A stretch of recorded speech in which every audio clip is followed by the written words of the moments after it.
Hey kids, how we doing? Danny B here. Let me adjust the camera angle here a little bit.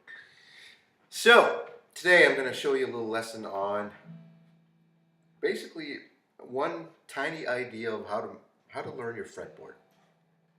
A lot of my students ask me, "Hey man, how do I get to the point where I can blaze and improvise some really awesome solos?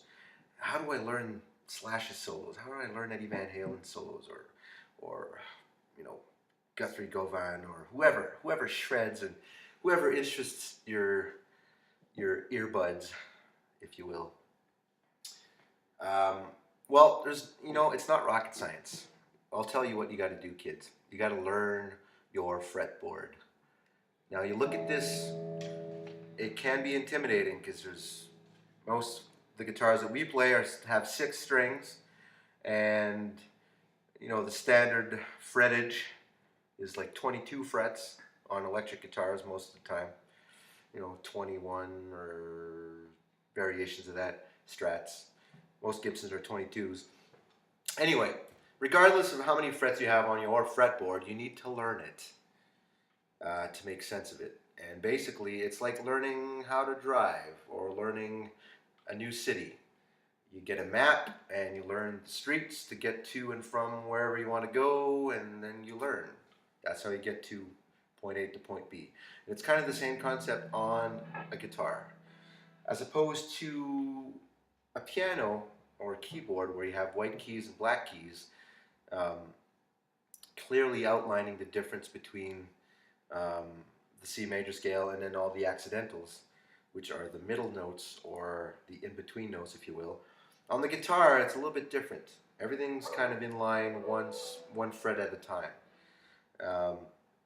So if you guys are complete beginners, you might want to get some lessons on just learning the basics of guitar strings and how they're tuned and whatnot.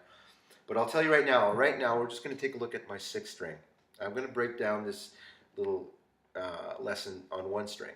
We're going to take a look at 1 string only from the open position, meaning that you play the string open as it is. And in this case, it's tuned to an E or very close to it. It might be a tiny bit flat.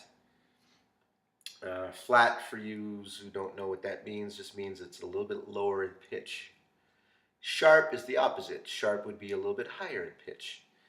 And knowing the difference between sharp and flats will be helpful when you're actually learning this little chromatic thing, because the accidentals have 2 names. They're ambiguous in name.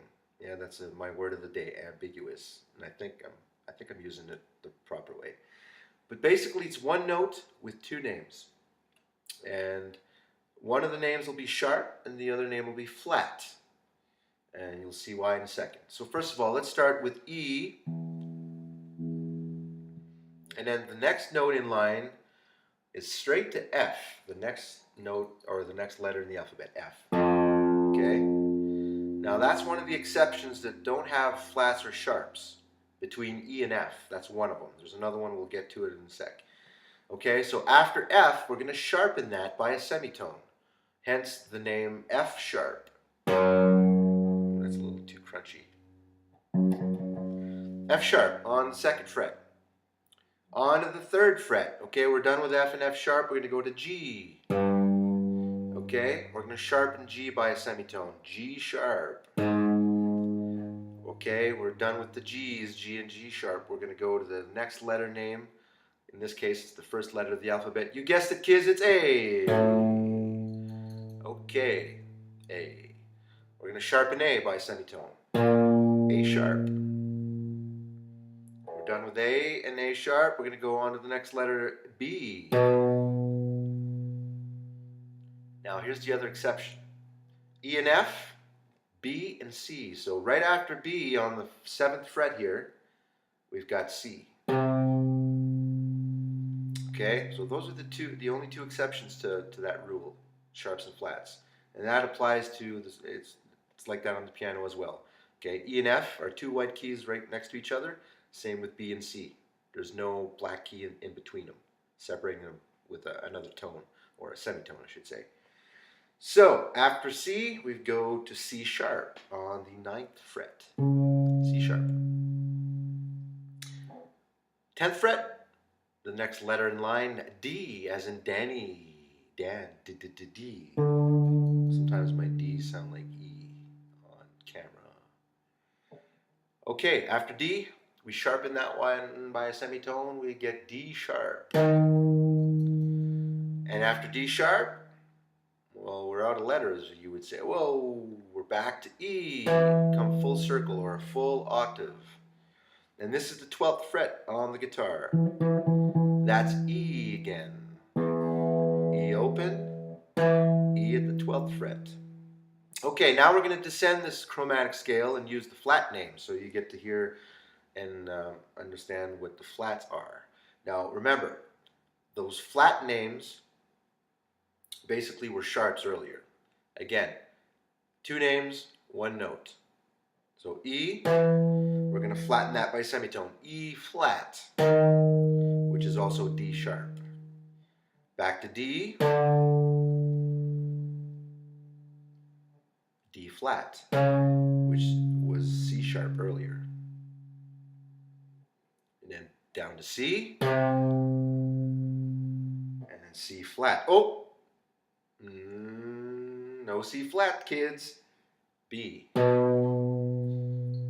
B flat, which was A sharp earlier. Well, it still is, I guess. A, doesn't change. A flat, also known as G sharp. G, G flat, aka F sharp.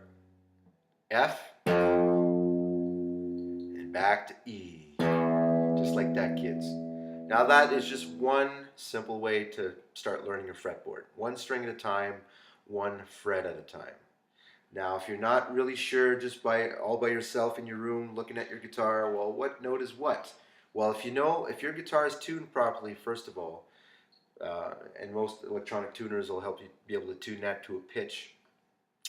You could probably get an app on your iPhones, or you could probably Google guitar tuner and get a tuner online somewhere.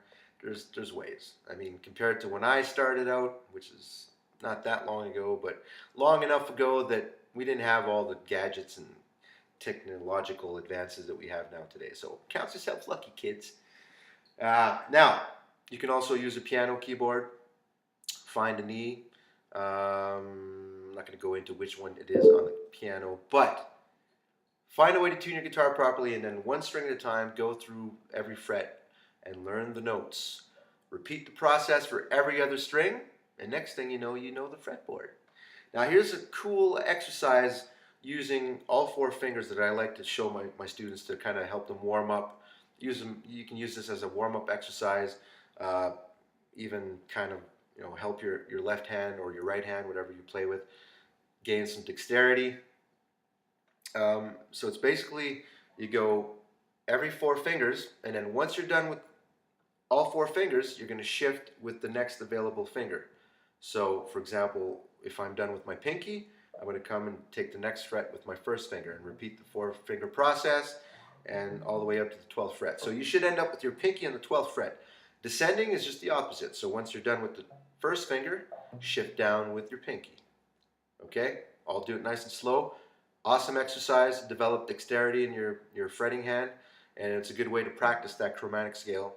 Use it as a warm-up, tune up your ears and your fingers all at the same time.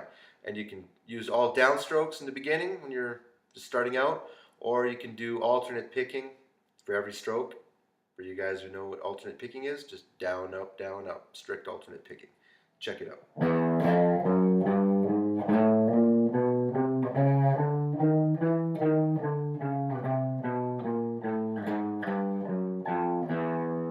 Once again, nice and slow.